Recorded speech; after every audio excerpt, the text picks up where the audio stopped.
Thanks for showing up here. My name is Simon Hausmann. I'm an engineer working on Qt for the past almost 15 years, and I'm glad to be here. And I'm going to talk a little bit about the Qt object model, or more specifically about some features in that model.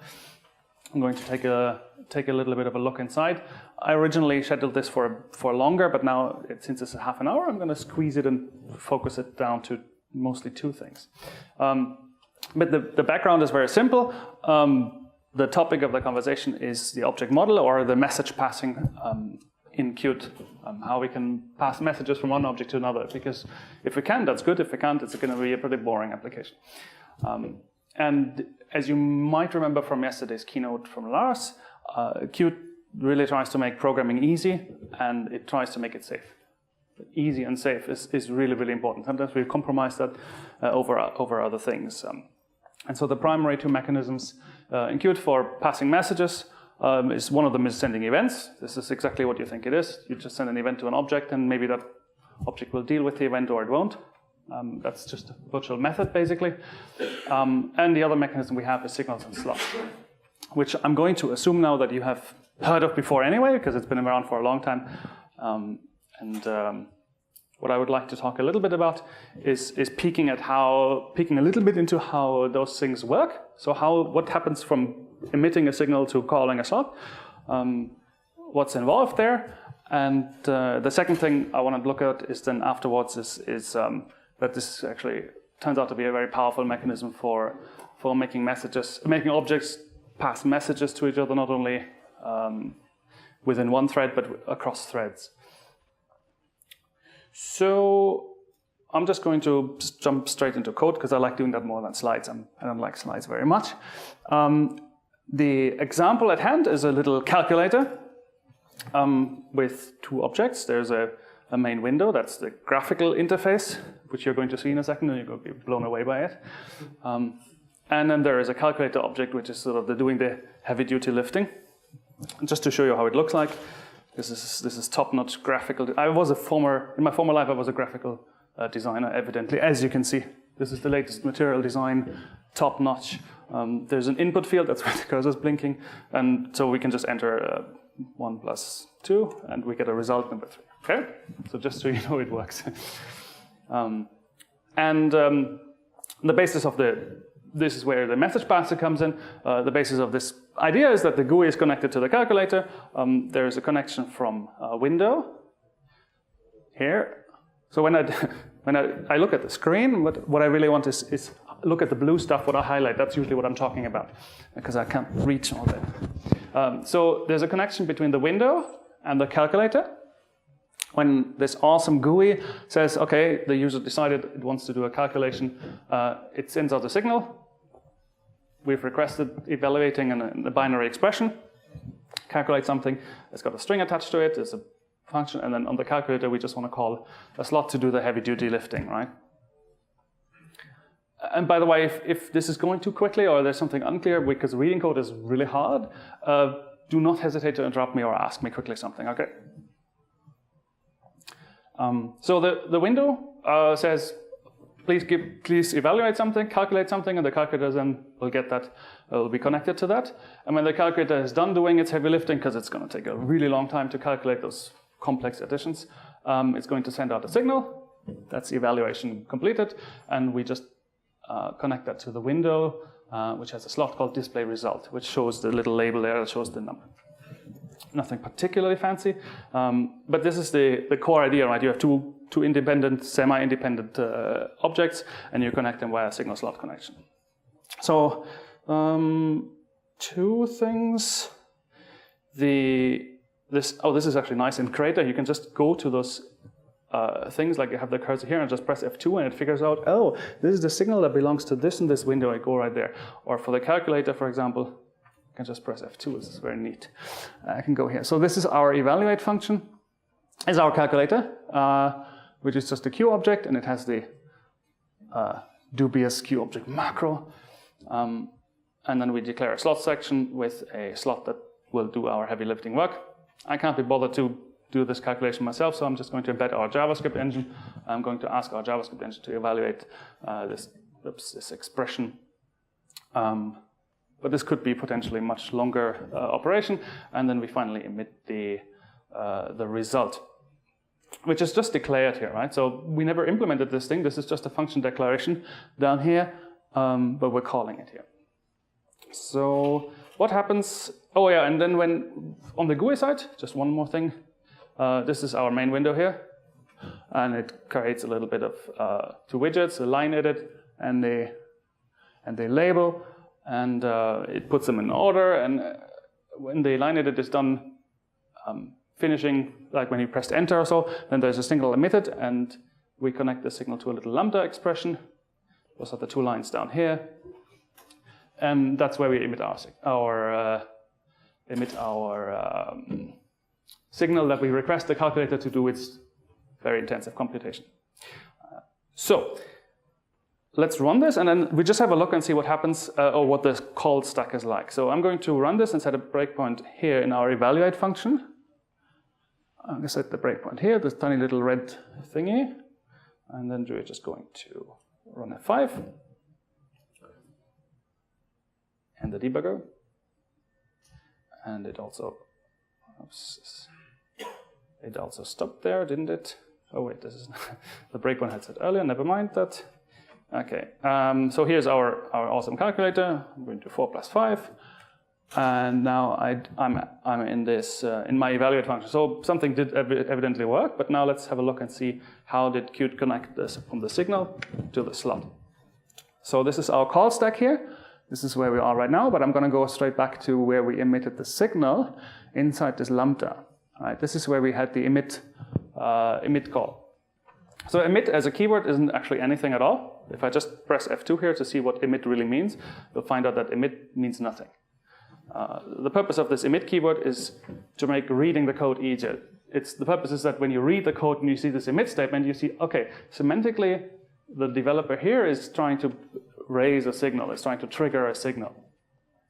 This is just about making code read easier. But ultimately, it's a function call. And this is a function that we never implemented. I never showed you that we implemented it, because we didn't.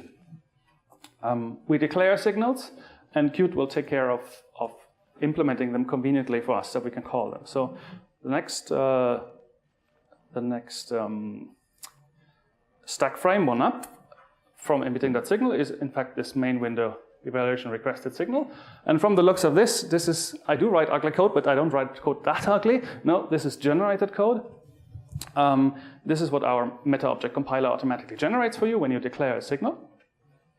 And what it's doing here, this is a little bit on the tiniest side. What it's doing here is we have this expression as a string, right? This is our T1 parameter. So that all we really do is this is harder to see than I thought. No, that doesn't work. So what we really do is we take this parameter, we take the address of it. So we don't copy parameters that you provide to signal. We don't make a copy of that. No, we just take the address of it. So that's practically for free, right? And we stuff that into an array of void stars. The first parameter here is actually, what is a null pointer here is actually the return value. You can actually give signals return values. It's a bit awkward, but it's possible because some people do awkward things. What matters is that the parameters of the signal are stuffed, or the address of the parameters are stuffed into a void star array. So that's a practically free operation. And then we go into the belly of the beast. This is already sounds like a secret function. This is going into Qt. And what we pass into Qt itself then is, a reference to the sender that emits the signal, and the address of what we call a static meta object. That's a data structure that, besides this code that we generate, we also generate an entirely read-only data structure that describes what signals you declared, what slots you declared, what properties you declared, what are the parameters. This is the full introspection game, basically. So that's also useful to compare and see. That information basically allows going back from this array of void stars, no idea what's in it, to, so the first element in this void star array, that's actually a Q string. Okay, that's how I need to deal with it. So that information is there. And then the third parameter is is an index in which signal this is. So this happens to be the first signal, so it's 0, but if this was the third signal, it would say 3 here, or 2. And finally we pass these parameters. So emitting a signal is firstly a method call into generated code, which just takes the address of all the parameters, which is practically a free operation, and then it goes into Qt itself. And this is then turning into more magic code. That takes a little longer to go through, but at the heart of it, every signal and slot connection is an entry in a linked list, in a linked list data structure. So every connection from a signal to a slot is stored as a connection object on the sender side. And calling this activate function will go through all of those connections, and for each of those connections it will try to call the slot that's connected. Because you have one signal connected to many slots if you want to. Here we have only one, but we could have more. So a quick recap. From emitting our signal, we went one frame into generated code, then 2 call frames in the belly of Qt Beast, as you want so. And then we come out in code that is, again, on our side. Even though we didn't write it, it's code that was generated. And this is because this is our calculator class, right? This is called a Qt static meta call. We never really declared this function, but somehow it's implemented.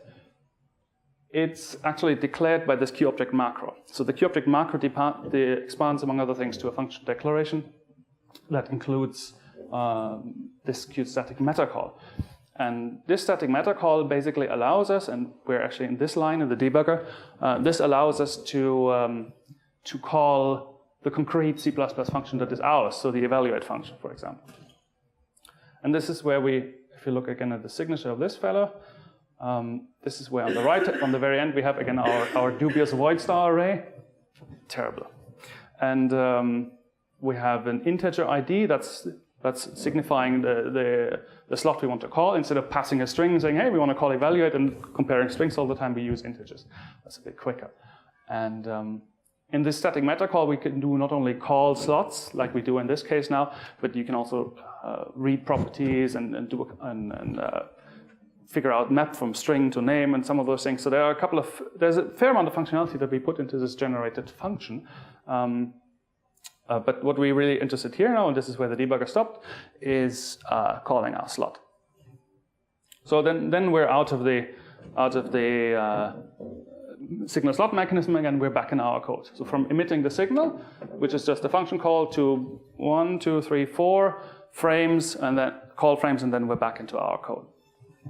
And this is all within the same thread, and we didn't copy any data on the way. So that QString parameter, we never took a copy of it. We took an address of it.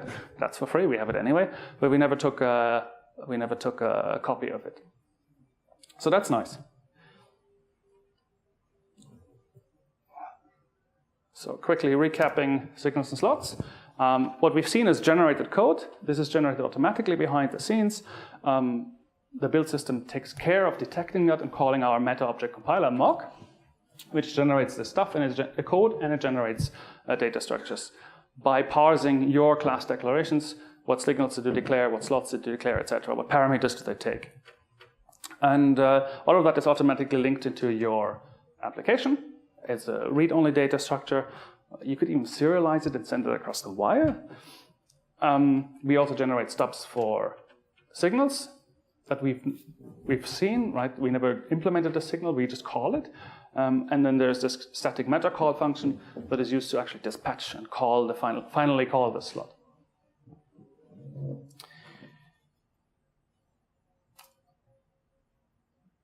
Emitting the signal, again, quick recap, is a regular function call. We call generated. I already just said it. We take the address of all the parameters, we call a magic function, we go through a few stack frames in Qt, but we come quickly out again into our code and finally call the final slot. And then our heavy calculator does its work. Yes, good question? Since you're taking addresses, does the caller have to maintain the lifetime of the object for as long as the signals maybe take to refer to that object? So since emitting a signal is a synchronous operation in this example, right, there is no lifetime issue, right? Because by the time the signal emission returns, the slot has returned as well, right? So the control flow goes from the signal emission to the slots, multiple, all of those. At that time, the caller is still alive, so whatever it has there on the stack or wherever is still alive, and the execution will only return to the signal emitter when all the slots are completed. And at that point, nobody. If you're in a slot and you want to keep a reference set, you have to take a copy, of course, or have some other mechanism.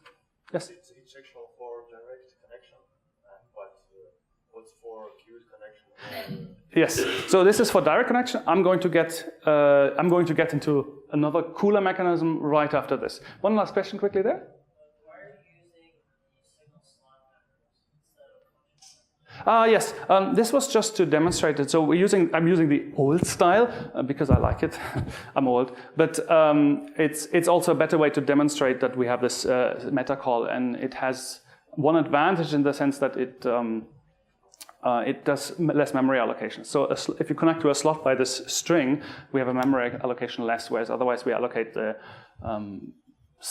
kind of like a stat function on the heap for that. But that's a bug really. So I just wanted to point out really quick, if you do that and you change the API directories, you won't actually know about it in your code unless you're reading the error list. You'll get a warning that that function doesn't exist anymore. If you're using function pointers, you'll actually get a compiler error. yeah, so what he was saying is that when you use the string format of signal slot connections, you don't actually get a compile error if something disappears or something isn't there. You'll only get the error at runtime, right? And this is the big advantage of using the address off operator. So you're generally right. I think that's a more modern syntax to use, but for demonstrating how our introspection code works, I think this is a bit more suitable. So I want to show something else, which is actually a little bit neater. I'm just going to stop this here. So the second thing I wanted to demonstrate is how Dick and slot are really, really useful for multi-threaded programming. And I'm just going to move this calculator and run this calculator that does this super heavy calculation in a separate thread. And this takes just a few lines of code. So I'm going to just do that. I'm going to create a Q thread. I'm going to call it creative as I am. I'm going to call it worker. And threads like to be started at some point. And so Q objects are associated with a thread. The thread that they are created in. So when you create a Q object, it's associated with the thread that is currently running. But you can move objects between threads. You can push them into another thread. And that's what we're going to do now. So I'm going to take this calculator, I'm going to move to thread, and I'm going to move it into the worker thread. And that by itself doesn't really do much. It doesn't change any data structures, but it informs this object itself through an event that, by the way, you've just been moved for a live object that might be interesting. You've been just moved to a different thread, just for your information, and it changes the affinity. And the affinity is then used when emitting a signal. When emitting a signal, we're trying to call a slot. Before we call the slot, we're going to check, hey, the receiver, are you in the same thread as I am or not? And if it's not the case, then we have to do something differently. But let me first complete this little example. This is actually all it takes, but I have to also do one more trick to clean this up. When everything shuts down, now I'm going to use your syntax. So when the last window is closed, I'm also going to run a little lambda that will quit the event loop of the worker thread just to shut this down properly, and then I'm going to wait until the thread actually finished terminating. So the wait is, oops, not calculator, that was the wrong name. Capture, damn it. There we go. So this is just quitting the event loop then, and wait is like a pthread join, so it waits until the end. So this is just to make sure that everything shuts down properly. But in a nutshell, I have 3 lines of code, 4, 5, 6, 7 maybe. With 7 lines of code, our calculator is now multi-threaded, and I didn't change anything else, especially not with regards to the message passing. And to show you that this actually works, that it really still does work, so I'm just going to run it. And because now it's multi-thread, we can add much bigger numbers. I'm going to add 1,000. So 4, and we still get the correct result. It took a little longer, I think, but we have it just took a couple of lines of code to do this multi-threaded, and this is the beauty. This is the true beauty of signal slot connections in Qt. We didn't change the way those things are connected. We didn't change that at all. It works. It just works, and it's still safe. This is thread safe. To show you that I'm not talking nonsense, we can just go to our evaluate function in our calculator here, set the breakpoint again, and we run this thing. Maybe. Okay, here we are. And then I do 1,000 plus 400. And okay, we're still being called, nothing different so far, but here this little pop-up here shows in the debugger integration, shows the threads. There's an XCB event reader that's for, because I'm using X11, it's really old, has its separate threads for input events. Calculator thread number 1, that's the main thread, it's named after the executable. It's a bit misleading. And the third one is this Q thread that I created. And this is actually the thread we are in. So we're running in the other thread. We're now in the worker thread, and that's where our slot is called. And if we go back one step in our call frame, we see, yeah, this is still the same. This is still the same weird calculator static meta call thing that Qt generated somehow. It's still the same thing, but then the call of this function is a different one now. This is not anymore QMeta object activate, but this is called a QMeta call event. And if we go one back, oh yeah, and then this is interesting, by the way. If you look at, again, in calculator evaluate, this object, if you just remember the last, that's usually significant enough, the last, can you see the mouse cursor on the right-hand side, the last bits of the address, that's FE0D0. And if we go, remember that, FE0D0, we go back in the stack frame to the caller, and we're suddenly in QObject : event. I want to highlight down here, and that's the same object. So our calculator object received an event. Instead of being called directly from the signal instead, we've been called by an event. And this is because when emitting a signal and we find out that the receiver is in a different thread than we currently are, then we allocate a Qt event subclass. It's called a meta call event. This is this friend here. And this is the only time where we're going to take a copy of the parameters, because we're going to have to, because we pass data to another thread. So this is where we're going to take a copy of all of those parameters. And as it turns out, we're very clever. We know how to copy void stars. Because of the data structure that we generate, we know what these individual void stars are, and we have callbacks, and we know how to copy each of those properly, calling the copy constructor correctly. So this happens behind the scenes, and we generate an event object, a QMeta call event. This is where we have copies of all of the parameters, and we also store the information of, hey, this is the slot you're going to call, and this is the object. And then we're going to take that event, and we're going to post it to the other thread. We're going to post it to the event loop of the other thread. And posting events to another thread is a perfectly thread-safe operation. You transfer ownership of that event. That happens at the same time. But that's all it is. And then you post that event to the other thread, and then once that event loop there in the other thread runs, it's going to eventually dispatch this event, and we're going to end up in QObject : event, which happens to be our calculator, right? We've looked at this pointer here. And from there, by default, Q objects know how to dispatch these QMeta call events, and then they can call our slot. So, to recap, signals and slots work really nicely across thread boundaries as well. You can control this when you do the connect statement. What kind of connection do you want? But by default, we call it automatic, which means we detect the emission time. And if that's the case, we map everything to an event otherwise, and we post an event to the other thread, and that is a thread-safe operation. And then on the target thread, we're going to deliver this event to the receiver and call the slots. And this works over n slots, of course. Yes.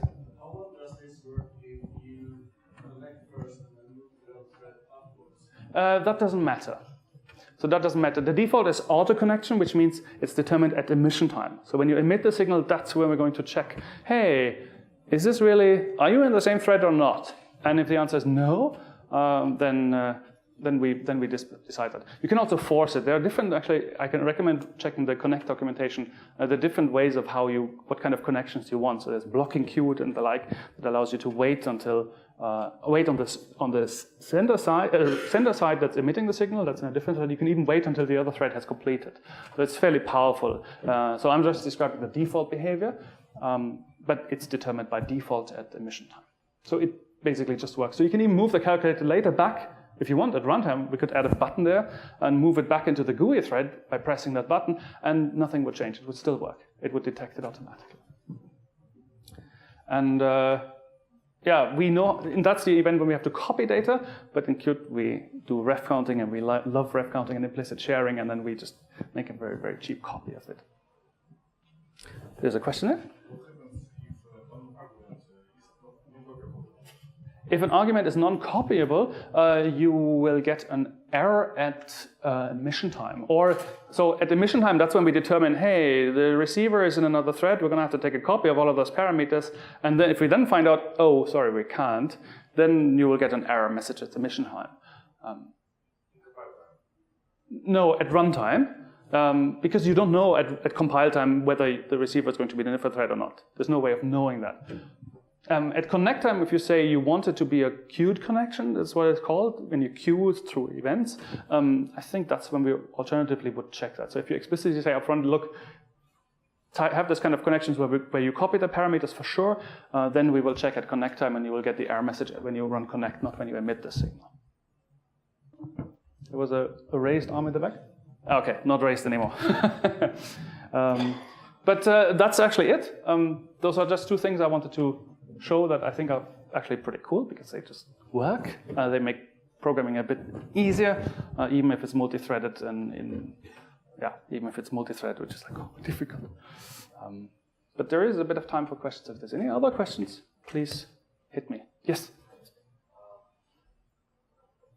Would the system avoid accidentally creating faults with non-code reference parameters? So the question was whether the system will avoid creating slots with non-const ref parameters. No, because slots are something that you implement. So you declare the slot, right? You declare so our evaluate function here, that's the one we declare, right? So we are responsible for... Yeah, but it will behave differently in case of queued or direct code.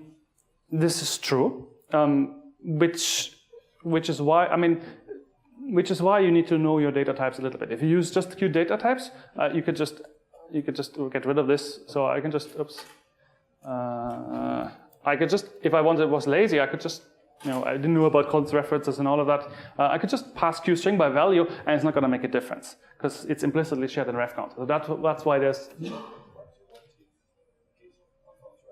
Sorry?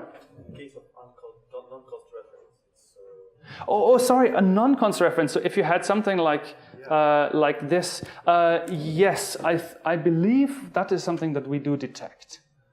I believe we do. I believe you will get. I think you might even get a compile error. Let's just try this out. Otherwise, I think you will get a. Oh, this is dangerous. I didn't try this out. Close. I think you will get an error message. No, you won't. Not at least for compiling. Oh, because in the copying case, that's fine, right? When we copy the values, it's all right. And when we have a direct connection, the emitter passes a const reference, and it would cast away the constants. I think we might actually end up casting away the constants. So suspicious to cast to unconst pointer. Or differently put, don't declare slots with a non-const reference unless you know what you're doing. It sounds like don't do. Well, non-const references are you might as well pass a pointer, right? So as soon as you pass raw pointers, you're in the same business as passing non-const references, and then you are in C++ territory. There's not that much we can protect you from. No, but queuing is not C++ territory, it's Qt territory. But queuing is safe. Because in the queuing case, we will make a copy. So for queued connection, this is perfectly safe. Yeah, but non-const references are copied or queued and so on. So you'll get non-const reference to another object. But that's as unsafe as it is even if you don't have a queued connection, right?